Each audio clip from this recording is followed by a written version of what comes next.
Assalamualaikum warahmatullahi wabarakatuh. Perkenalkan, nama saya Amelia dari kelas 12-1. Saya akan menceritakan tentang sejarah Jalan Raya Anyer Panarukan atau yang biasa disebut dengan The Groot Postweg, sebuah jalan yang memiliki sejarah pada masa penjajahan kolonial. Bayangkan diri kalian hidup pada tahun 1808. Saat itu Indonesia masih berada di bawah penjajahan Belanda. Di tengah kekacauan dan tekanan kolonial, datanglah seorang gubernur jenderal bernama Herman William Dendels. Ia datang dengan satu misi besar, membangun infrastruktur. Jalan Raya Anyer Panarukan atau The Groot Postweg adalah salah satu proyek besar yang dibangun pada masa kolonial Belanda Indonesia. Jalan ini membentang sepanjang kurang lebih 1000 km, menghubungkan Anyer di ujung pulau barat hingga Panarukan ujung timur, dibangun pada masa pemerintahan Gubernur Jenderal Herman William Dendels pada tahun 1808 hingga 1811.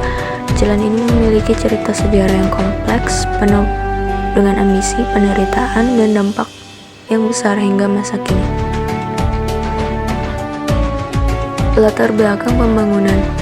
Pada awal abad ke-19, Belanda sedang berada dalam situasi yang sulit.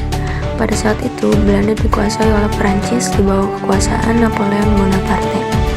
Napoleon ingin memperkuat posisi Belanda di wilayah koloninya, terutama di Hindia Belanda, untuk melindungi kekayaan hasil bumi dari ancaman Inggris.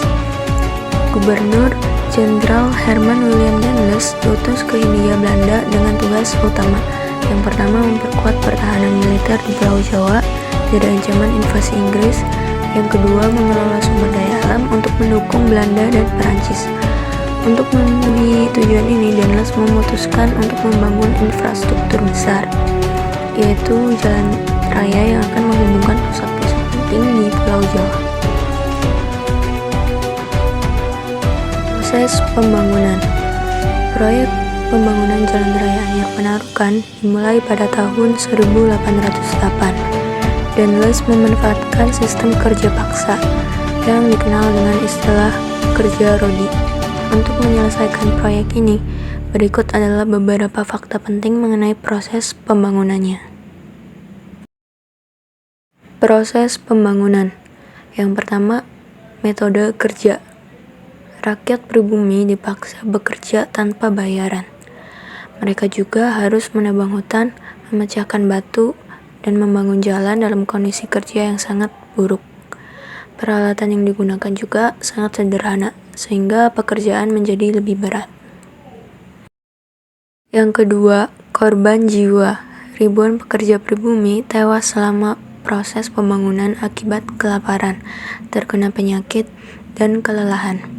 Beberapa sumber sejarah bahkan mencatat bahwa para pekerja yang meninggal seringkali tidak dimakamkan dengan layak. Yang ketiga, waktu penyelesaian. Meski panjangnya mencapai sekitar 1000 km, jalan ini diselesaikan dalam waktu kurang dari 3 tahun. Sebuah pencapaian besar di masa itu, tetapi dengan harga yang sangat mahal. Rute Jalan Raya Anyer Panarukan. Yang pertama itu dimulai dari Anyer, titik awal bagian barat Pulau Jawa dekat pantai. Yang kedua, Batavia atau Jakarta, pusat pemerintah kolonial. Yang ketiga, Bogor, kawasan perkebunan dan pegunungan. Yang keempat, Bandung, wilayah dataran tinggi yang sejuk. Yang kelima, Cirebon, pelabuhan utama di pesisir utara Jawa. Yang keenam, Semarang, kota dagang penting di Jawa Tengah. Yang ketujuh, Surabaya, kota terbesar di Jawa Timur. Yang kedelapan, Panarukan, titik akhir di pantai timur Jawa. Setiap kota memiliki peran strategis baik secara pusat, administrasi, perdagangan, maupun pertahanan. Dampak pembangunan Jalan Raya Anyer Panarukan. Yang pertama, kita akan membahas dampak positif dari pembangunan jalan raya ini. Yang pertama, meningkatkan mobilitas. Jalan ini membuka akses antara wilayah-wilayah di Pulau Jawa sehingga mempermudah transportasi manusia dan barang. Yang kedua, mendukung perdagangan. Belanda berhasil mempercepat distribusi hasil bumi seperti kopi, teh, dan rempah-rempah dari pedalaman ke pelabuhan. Yang ketiga, pondasi infrastruktur. Jalan raya ini menjadi cikal bakal dari jaringan transportasi modern di Papua Jawa yang sebagian masih digunakan hingga saat ini.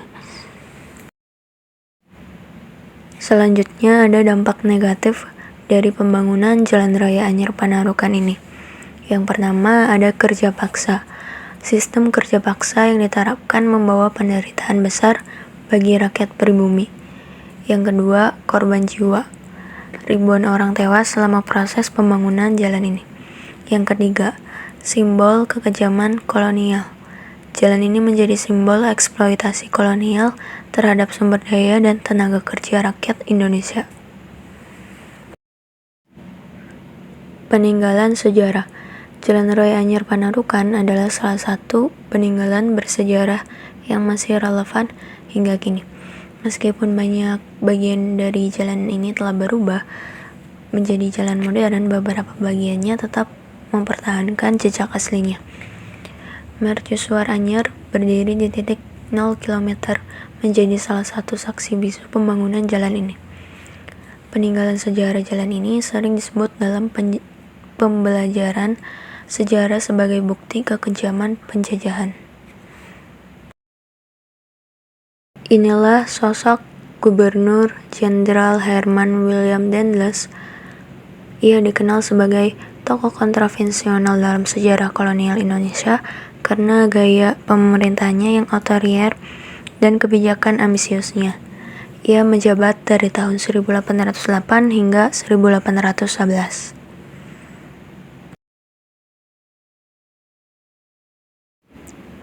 Kesimpulannya, Jalan Raya Anyer Panarukan ini bukan sekedar jalan raya. Jalan ini adalah monumen sejarah yang mencerminkan ambisi besar kolonialisme sekaligus penderitaan rakyat Indonesia. Meskipun memiliki dampak positif dalam jangka panjang, kita tidak boleh melupakan sejarah kelam dan pengorbanan besar yang terjadi selama pembangunannya. Sejarah Jalan Raya Pos mengingatkan kita akan pentingnya belajar dari masa lalu, agar kita bisa terus menghargai dan memperjuangkan nilai-nilai kemanusiaan di masa depan.